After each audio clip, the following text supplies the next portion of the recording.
The decision to fall silent is not born from a lack of things to say. Often, it is the final, sobering realization that the well of words has run dry, not from emptiness, but from exhaustion. You have poured your truth into sentences, crafted explanations with the care of a watchmaker, and offered your vulnerability as a form of currency, only to find it spent on a debt that was never meant to be repaid. The problem was never your eloquence or your logic. It was the medium itself. You were speaking a language of cause and effect to someone who only hears in frequencies of emotion and energy. And silence, you discover, is the purest energy of all. It is a force that does not negotiate, does not plead, and does not seek permission to exist. It simply is. When you choose to go quiet, you are not merely ceasing communication. You are initiating a profound shift in the dynamics of the relationship. Up until this point, your words, whether they were pleas, explanations, or declarations, served as an anchor point for her. They gave her a fixed position from which to operate.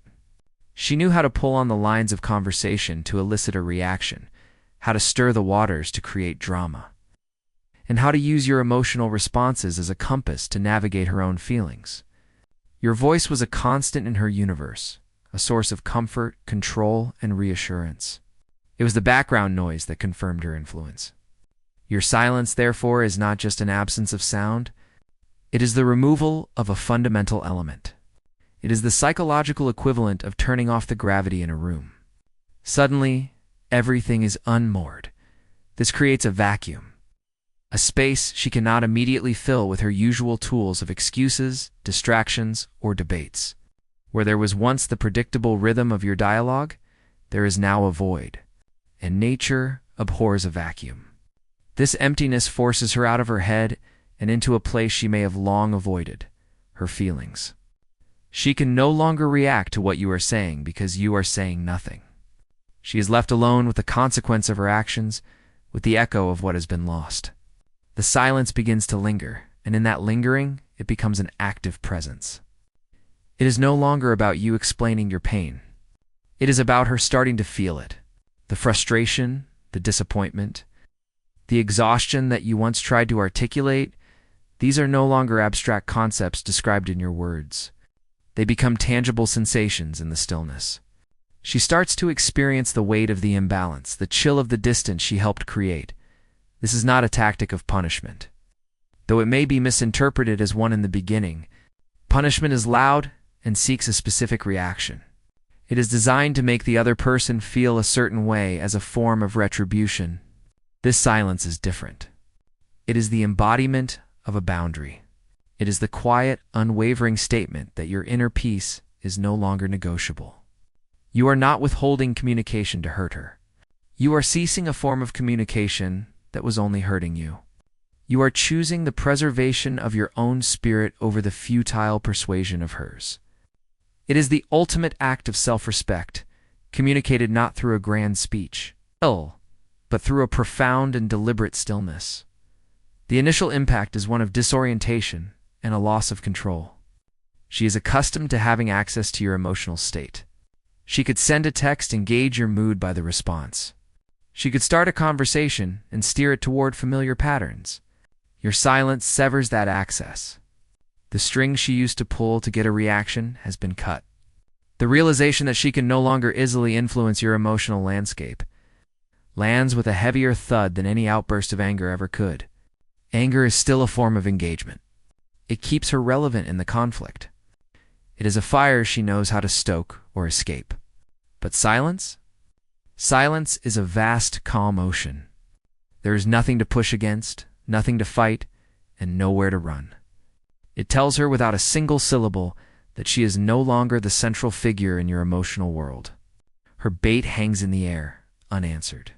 Her attempts to rekindle the noise are met with a quiet that absorbs everything and gives nothing back. This is the beginning of the lesson, the first unsettling tremor that signals a fundamental change has occurred. The power is no longer in the argument. It is in the peace you have chosen to hold unbroken. The noise of constant conversation, of debates that looped back on themselves, of emotional pleas that were met with defensive logic, it all served a purpose you never intended. It was a shield. For her, the endless back and forth was a form of distraction, a dense fog of words that clouded the need for genuine self-confrontation. Every time you spoke, you gave her something to react against, a point to rebut, a feeling to analyze or dismiss. Your words, however heartfelt, provided the very noise that allowed her to avoid the one thing your silence now imposes: the deafening sound of her own conscience. When you stop speaking, you pull away that shield. The fog lifts, and she is left standing before a mirror she cannot ignore. This mirror does not show her your reflection, tired and pleading. It shows her hers. In the quiet, the echoes of her own words return to her, stripped of the context she had built for them.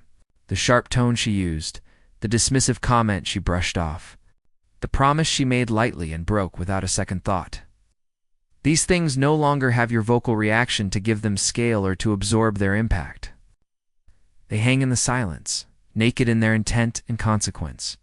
She is forced to sit with them, to feel their edges without the buffer of your reasoned response. This is where the real work begins, not in your mind, but in hers. The silence becomes a chamber of accountability. She is its sole occupant. It is here that the intellectual understanding you fought for begins to transform into a visceral, felt experience. You had explained your exhaustion, describing the weight of carrying a conversation, a relationship, a hope that seemed to grow heavier with each passing day. She may have heard the words, she may have even acknowledged them, but she did not feel their gravity. Now, in the absence of your voice, she starts to feel a peculiar tiredness herself. The emptiness you described as chipping away at your spirit becomes a palpable void in her own daily rhythm. The confusion you expressed about mixed signals and shifting goalposts now manifests as a disorienting uncertainty in her own life. She is not remembering your descriptions. She is, for the first time, experiencing the emotional reality that birthed them. This is the silent teacher's most profound lesson. It bypasses the intellect, which is skilled at building fortresses of justification, and speaks directly to the soul. The soul does not deal in debates or winning arguments. It deals in truth. It registers imbalance, disrespect, and dissonance on a level that the mind cannot easily rationalize away. The frustration you once voiced is no longer a concept she can disagree with. It is an energy she can feel lingering in the spaces between the messages you don't send and the calls you don't make. Your disappointment is no longer a point of contention. It is a subtle, haunting presence in the quiet of her own home. This process is unsettling because it is passive. You are not actively teaching or accusing. You have simply withdrawn, and in doing so, you have allowed the natural consequences of the dynamic to become audible. She begins to replay the old conversations, but the soundtrack is different. She hears the patience in your tone that she mistook for passivity. She sees the restraint in your responses that she interpreted as indifference. The clarity arrives not as a bolt of lightning, but as a slow, dawning realization that the problem was never your failure to communicate effectively, but her refusal to listen on the level where it truly mattered. She was listening to the words, but she was not hearing the heart behind them. And so, the silence accomplishes what 1,000 conversations could not. It forces an intimate reflection that words had always conveniently postponed. It teaches through absence, heals by forcing a confrontation with the self, and imprints a lesson on the soul that the mind left to its own devices would have forever filed away as a misunderstanding. The teacher is quiet, but the curriculum is unforgettable. The initial shock of your silence gives way to a more profound and unsettling phase, the realization of a lost lever. Her entire operating system was built on a foundation of predictable cause and effect. A certain tone would elicit a plea for understanding. A specific accusation would trigger a lengthy, self-justifying defense. Your emotional state was a dial she believed she could turn.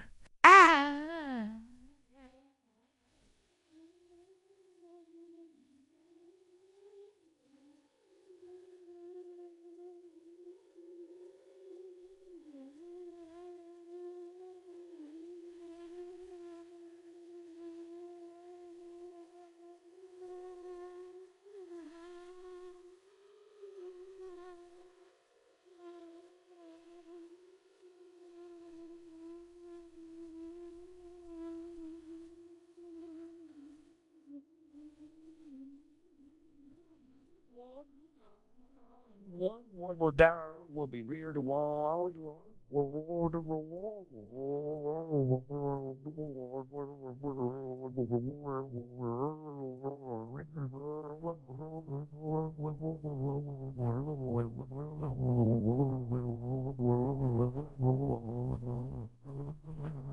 Your silence is the sound of that machine powering down. It is not merely the absence of sound. It is the failure of a fundamental interface. This is where the internal monologue begins, a frantic, silent script that plays on a loop in her mind. The questions are no longer about the content of your past arguments, but about the nature of your current state. Is he hurting? Is he moving on? Did I finally push him past a point I didn't know existed? These are not questions of curiosity. They are symptoms of a severed connection. Each one is an attempt to remotely diagnose a system to which she has lost all access. The answers she invents are often more painful than any truth you could have spoken, because they are born from her own fears and projections. The echoes of these unanswerable questions create more internal noise than your loudest argument ever did, because now the conflict is entirely within her own domain, and there is no one to blame but the silence. Driven by this disorientation, she will attempt to reboot the system. The silence feels like a void that must be filled, a glitch that can be corrected with the right input. A random, seemingly casual text arrives, a meme, a "how are you doing?", a question about a shared memory. It is bait thrown into the calm waters, meant to create a ripple, any ripple, that can be measured and analyzed. She might post something on social media designed for your eyes, a performance staged in a theater you are no longer attending. These are probes sent into the void, desperate to ping a signal, to confirm that her influence, however diminished, still registers on your emotional simograph, but your silence now has a different quality. It is no longer a reactive pause or a temporary withdrawal. It has become an immovable object. It does not flinch at the bait. It does not acknowledge the performance. It simply remains a vast and unresponsive calm. This immovability is initially frustrating, but it eventually becomes magnetic. The chaos she once created always found a partner in your reaction. It needed it to survive. Your steadfast peace, however, does not need her chaos. It exists independently of it. This is the moment the realization begins to dawn. Your silence is not a tactic within the old game. It is your declaration that you are no longer playing the game at all. She begins to resent the quiet, not for its coldness, but for its clarity. It draws a stark, undeniable line between what was a dynamic of attention-seeking and reaction and what now is a presence defined by self-possession. The distinction is humbling and ultimately transformative. It hits with a force she did not expect because it communicates a truth more profound than any grievance you ever listed. Your silence does not say, "I am angry with you." It says, "I have finally learned what is worth my peace." And nothing is more disarming to a person accustomed to creating storms than to find the once turbulent sea has become still, deep and utterly unconcerned with the wind. The transition is subtle but absolute. The silence, once a conscious tool wielded in a specific conflict, ceases to be about her at all. It detaches from the memory of the struggle and turns inward, becoming the very medium in which you now move.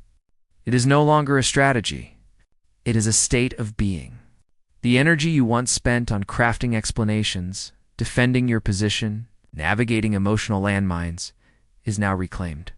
That energy pools within you, creating a reservoir of calm that was previously depleted by the minute. You begin to hear your own thoughts again, not as a frantic monologue rehearsing what you should have said, but as a clear, steady stream of intuition. The static is gone. In this new clarity, you see the old patterns with a dispassionate eye.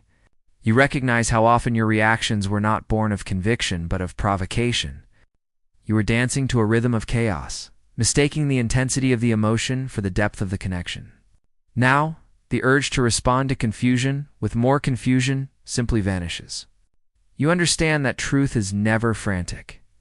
It does not need to shout to be valid. This realization is liberating. It untethers your sense of self from the need for external validation. Your worth is no longer something to be debated and defended in conversations. It becomes a quiet fact you carry within you, as unshakable as your own heartbeat. This internal shift manifests externally as a new kind of presence. You are not cold or withdrawn from the world. You are selectively engaged.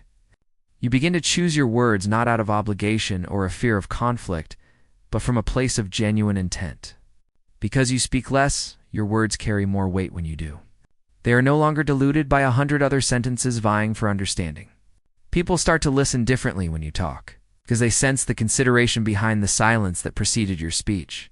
Your voice gains a gravity it never possessed when it was used frequently and freely. This is the birth of true sovereignty. Your energy no longer orbits another person's drama. It stands firm in its own center. You are no longer defined by the attention you give or the affection you receive, but by the stillness you maintain. This stillness is not an empty void. It is a fortified space, a room of your own making where your peace is the highest priority. You become the guardian of your own tranquility, and you learn to spot the subtle attempts to disturb it from a mile away. The old hooks, the guilt, the manufactured crises, the bids for a reaction no longer find a place to catch. They glance off the calm surface of your composure. You stop trying to fix perceptions that are determined to remain broken. You release the exhausting mission of making yourself understood by those committed to misunderstanding you. This isn't giving up. It is leveling up. You realize that your peace is too valuable a currency to spend on transactions that only ever incur debt. The silence has taught you the most important boundary of all, the one between your inner sanctum and the outer world's noise. You are not building walls to keep people out.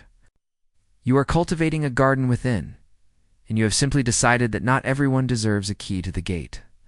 You are, for the first time, the unarguable master of your own inner world. The work of silence is slow, but it is thorough. It operates on a timescale that words cannot comprehend, weaving its lessons into the very fabric of two separate lives. For her, the initial turmoil of the quiet begins to settle into a sobering clarity. The mirror you held up through your absence is no longer something she can look away from. In the stillness, the echoes of past interactions lose their defensive framing. She hears the sharpness in her own tone, not as justified frustration, but as an unnecessary wound. She sees your patience not as weakness, but as a strength she failed to appreciate. This is the final, unassailable lesson of the silence: accountability. It arrives not as an accusation from you, but as a quiet, humbling admission to herself. She realizes the relationship wasn't lost in a single dramatic argument, but eroded slowly in 1,000 small moments of taking your calm for granted. For you, the transformation is even more profound. The silence ceases to be a chapter in your story with her and becomes the foundation for your entire future. The clarity you forged in that quiet becomes your new lens on the world. You begin to perceive the difference between chemistry and compatibility, between the loud, temporary thrill of drama and the deep, sustaining resonance of peace. Your standards shift irrevocably. You no longer seek a connection that feels like a roaring fire, intense but destined to burn out. You now crave the steady, reliable warmth of the sun, a presence that is life-giving. It's consistent and never needs to prove its heat. This newfound discernment changes everything. You attract different people and are drawn to different situations. You find yourself in conversations where pauses are comfortable, not charged with anxiety. You meet individuals who understand that silence is not a void to be filled, but a space to be respected. When you do encounter chaos, it feels foreign and uninteresting, like a language you once spoke but have now forgotten. Your own energy, grounded and self-contained, acts as a filter. It's naturally repelling what would drain you and attracting what truly nourishes. The gratitude that eventually emerges is not for the pain, but for the profound education it provided. You can look back on the entire journey without bitterness, seeing it as a necessary crucible. The silence was the fire that burned away your need for external validation, your attachment to dysfunctional patterns, and your tolerance for emotional noise. What remains is a purer, stronger version of yourself. You didn't just lose a relationship. You found your center, and in finding your center, you discovered a peace that is entirely your own, a peace that cannot be given or taken away by anyone else. The story ends. But the lesson echoes. The silence taught you that some truths are too deep for words, and that some goodbyes are most powerfully communicated through a lasting, dignified quiet. It revealed that the end of one thing is often the beginning of everything that is real and right for you. You learned that the ultimate power lies not in controlling another's reactions, but in mastering your own peace. And so you move forward, not with a closed heart, but with a quiet one listening, discerning, and finally understanding that the most profound connections are those that can flourish in the stillness.